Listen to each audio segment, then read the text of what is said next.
పవర్లో ఉన్న పార్టీకి రాష్ట్ర అధ్యక్షుడు, పార్టీకి ప్రభుత్వానికి వారధిగా ఉన్న ఆయనకు ఈ మధ్య అనుకోని చిక్కులు వరుసగా వచ్చి పడుతున్నాయట.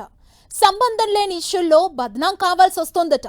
పిసిసి చీఫ్ మహేష్ కుమార్ గౌడ్కు బ్యాడ్ టైం నడుస్తోందా? ఏం చేద్దామనుకున్నా అంతా రివర్స్ అవుతుందా? మరో 3 నెలలు పిసిసి చీఫ్కి గడ్డుకాలమేనా? ఆయనను సంబంధం లేని వివాదాలు చుట్టుముట్టడానికి కారణాలేంటి? హస్తం చీఫ్ తీసుకుంటున్న జాగ్రత్తలు ఏంటి?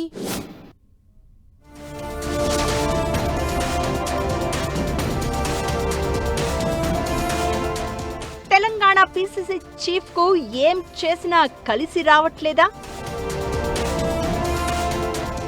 పార్టీలో అందరి వేళ్లు ఆయన వైపే చూపిస్తున్నాయా? మంచి చెయ్యబోయినా ఆయనకు చెడే ఎదురవుతోందా? బ్యాడ్ టైంలో మహేష్ గౌడ్ సేఫ్ గా దాటేస్తారా? పిసిసి చీఫ్ మహేష్ గౌడ్ కాంగ్రెస్ పార్టీలో లక్ ఫేవర్ ఉన్న లీడర్. పిసిసి చీఫ్ గా రేవంత్ ఉన్నప్పుడు Mahesh Goud organising working president గా బాధ్యతలు నిర్వహించారు.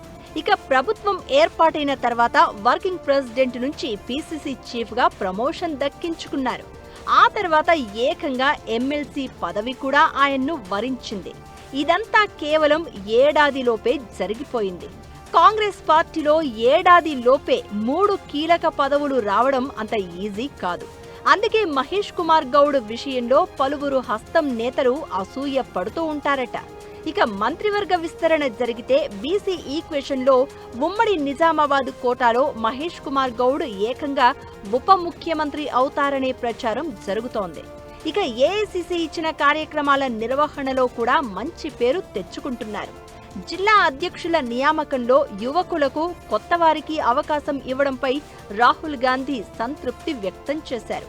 సంఘటన్ సృజన్ అభియాన్ ను ఇతర రాష్ట్రాలు చెయ్యలేని విధంగా తెలంగాణ రాష్ట్రం చాలా ముందంజలో ఉందని కేసీ వేణుగోపాల్ కితాబిచ్చారు.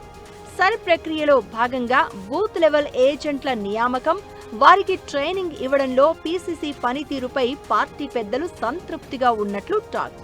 ఇంత అదృష్టమున్న పిసిసి చీఫ్ మహేష్ గౌడ్కు ఇటీవలి కాలంలో చేదు అనుభవాలు ఎదురవుతున్నాయి.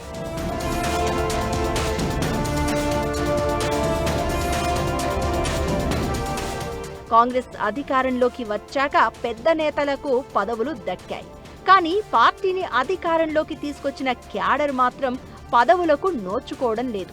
ఈ అంశంపై ఏకంగా ఏఐసిసి చీఫ్ ఖర్గే కల్పించుకుని పదవులు ఇప్పించే బాధ్యత తీసుకోవాలని మహేష్ గౌడ్ను ఆదేశించారు. ఖర్గే పెట్టిన డెడ్ లైన్ దాటినా మహేష్ గౌడ్ మాత్రం పదవులను భర్తీ చేయలేకపోయారు. ఇటీవల పిసిసి చీఫ్ మహేష్ గౌడ్ ఢిల్లీకి వెళ్లిన సందర్భంగా ఈ విషయాన్ని ఖర్గే గుర్తు చేసి పిసిసి చీఫ్ మహేష్ గౌడ్ పై అసంతృప్తి వ్యక్తం చేసినట్లు సమాచారం.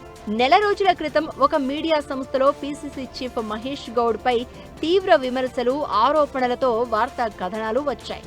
దీంతో మహేష్ గౌడ్ మానసికంగా చాలా ఇబ్బంది పడినట్లు ఆయన సన్నిహితులు చెప్తున్నారు. ఇది కూడా ఓ నాయకుడికి వర్కింగ్ ప్రెసిడెంట్ పోస్ట్ దక్కకుండా మహేష్ అడ్డుపడడం వల్లే జరిగిందనే ప్రచారమూ జరిగింది. ఇక ఇటీవల భర్తీ చేసిన కుల ఫెడరేషన్ల నియామకంలో కూడా ఒరిజినల్ కాంగ్రెస్ వాళ్లకు వైస్ చైర్మన్ పదవులు ఇచ్చి ఇతర పార్టీల నుంచి వచ్చిన నేతలకు చైర్మన్ పోస్టులు ఇచ్చారు. ఈ విషయంలో మహేష్ గౌడ్ తీవ్ర విమర్శలు ఎదుర్కోవాల్సి వచ్చింది. అటు మహిళా కమిషన్ చైర్మన్ గాను ఒరిజినల్ కాంగ్రెస్ నేతను ఏడాదిన్నరలోనే పక్కకు జరిపి వలస నేతకు పదవి ఇవ్వడం పైన మహిళా నేతలు మహేష్ కుమార్ గౌడ్ పైనే గుర్రుగా ఉన్నారట. ఇక మీనాక్షి నటరాజన్ రాజ్యసభ నామినేషన్ తిరస్కరణ ఎపిసోడులో పార్టీ అధ్యక్షుడిగా ఆయన సమాధానం చెప్పుకోవాల్సి వచ్చింది. మరోవైపు మహేష్ గౌడ్ పైసలు ఇచ్చేవారికి, ఇంకేదో చేసేవారికే పదవులు ఇస్తున్నారంటూ షబ్బీర్ అలీ మాట్లాడినట్టు చెప్తున్న ఆడియో కలకలం రేపింది. ఇది కూడా మహేష్ గౌడ్ను తీవ్రంగా డిఫెన్స్ లో పడేసింది.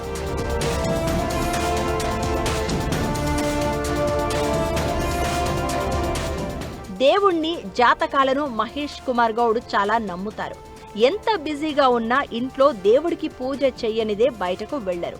అంత దైవభక్తి ఉన్న మహేష్ గౌడ్ జాతకం ప్రస్తుతం బాగాలేదు అని ఓ జ్యోతిష్కుడు చెప్పాడట. మరో 3 నెలల పాటు మహేష్ గౌడ్కు ఈ గడ్డు పరిస్థితి తప్పదని ఆయన సెలవిచ్చారట. ఈ 3 నెలలు జాగ్రత్తగా ఉండాలని మహేష్ గౌడ్కు సూచించారట జ్యోతిష్కులు.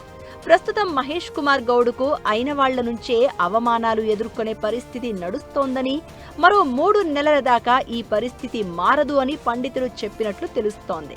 జ్యోతిష్కుల మాట ప్రకారం ఈ 3 నెలల పాటు పూర్తిగా సైలెంట్గా ఉండాలని, ఆచితూచి వ్యవహరించాలని మహేష్ కుమార్ గౌడ్ నిర్ణయం తీసుకున్నట్లు సమాచారం. ఈ 3 నెలలు దాటితే జాతకం రీత్యా ఆయన్ను ఎవరూ ఆపలేరని జ్యోతిష్కులు చెప్పినట్లు మహేష్ సన్నిహితులు చెప్తున్నారు. జాతక చక్రం ప్రకారం మహేష్ గౌడ్ ప్రస్తుతం ఏం చేసినా అవమానాలు ఎదుర్కొనే పరిస్థితిలో ఉన్నారట. ఈ 3 నెలల పాటు ఇంకా ఎన్ని అవమానాలు ఎదుర్కోనున్నారో, 3 నెలల తర్వాత మహేష్ కుమార్ గౌడ్కి ఎలాంటి జాక్ పాట్ దక్కుతుందో చూడాలి మరి.